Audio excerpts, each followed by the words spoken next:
করেন প্রধান বক্তার আগে আমাদের স্যার এবং সাবেক চেয়ারম্যান সাহেব ওনারা একটু অল্প সময় কথা বলবেন, তারপরে প্রধান মেহমান চলে আসবেন আমাদের মাঝে।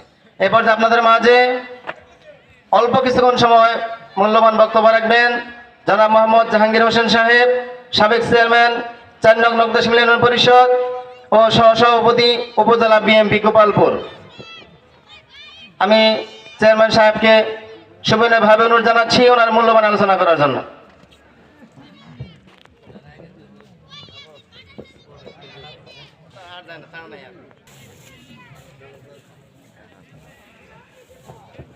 বিসমিল্লাহির রহমানির রহিম। আম্মাবাদ, আজকের মধ্যবিলডুগা জামে মসজিদ কর্তৃক আয়োজিত এই ওয়াজ মাহফিলের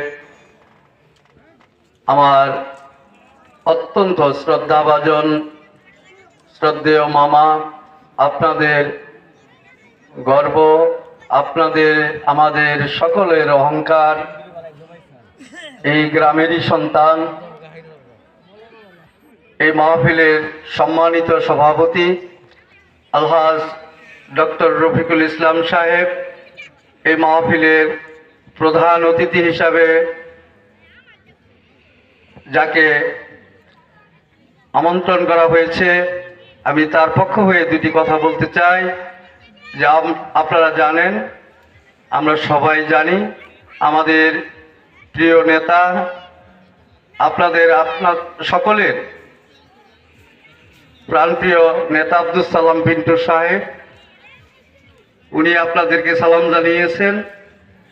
আমি আমার সামনে উপস্থিত অত্র এলাকার আমার পরম শ্রদ্ধেয় মুরব্বিয়ান, ছাত্র যুবক, সর্বস্তরের সম্মানিত সুধীমণ্ডলী, পর্দার আড়ালে মা ও বোনেরা, সকলকে সালাম জানাচ্ছি, আসসালামু আলাইকুম।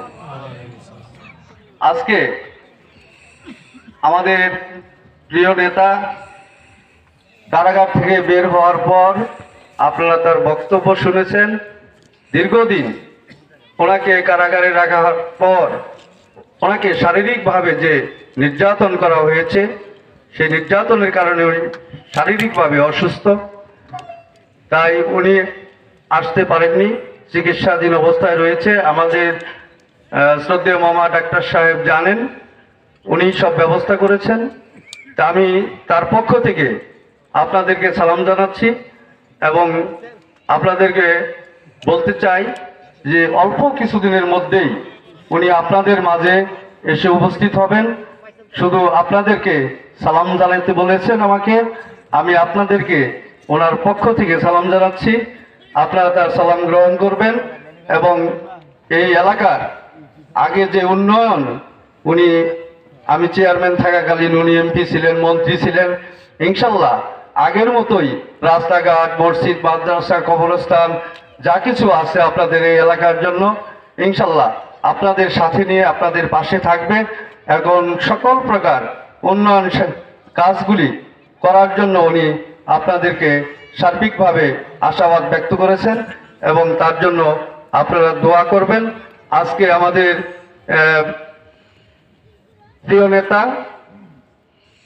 উনি যে এখানে আসতে পারে নাই, এজন্য আন্তরিকভাবে উনি দুঃখিত এবং ক্ষমা প্রার্থী আপনাদের কাছে। আমি কথা বলেছি যে প্রিয় উপস্থিতি, তার জন্য আপনারা দোয়া করবেন। আমার শ্রদ্ধেয় মামা এবং এই এলাকা শুধু নয়, সুদূর বাংলাদেশে তার খ্যাতি, তার সুনাম অসাধারণ বিজড়িত। টাঙ্গাইল, গোপালপুর নয়, এই এলাকার জন্য নয়, ওনার যে খ্যাতি আমরা সবাই যদি জানি, সচক্ষে দেখি, সারা বাংলাদেশে আলহাজ ডক্টর রফিকুল ইসলামের একটা খ্যাতি রয়েছে, সুনাম রয়েছে এবং দানবীর, এবং উনি অত্যন্ত ধৈর্য এবং সহনশীলতার সাথে সেবা দিয়ে আসছেন এবং এই এলাকার উন্নয়ন করছেন। সারা বাংলাদেশের মানুষের পাশে, দুঃখী মানুষের পাশে উনি দাঁড়াচ্ছেন। কাজেই আমি মনে করি যে আমরা সহজেই যেন এই এলাকার অহংকার, গর্ব আলহাজ ডক্টর রফিকুল ইসলাম সাহেবকে আমরা আমাদের মাঝে সেইভাবে আমরা সকলেই তার পাশে ইনশাল্লাহ থাকবো, আছি ইনশাল্লাহ। আপনারা আমরা সবাই তার জন্য দোয়া করি এবং তার বাবা মার জন্য আপনারা দোয়া করবেন, আমার জন্য আমরা দোয়া করবেন।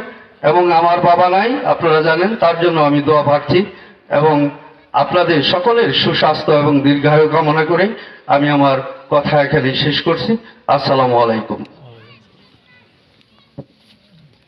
মাশাআল্লাহ। চেয়ারম্যান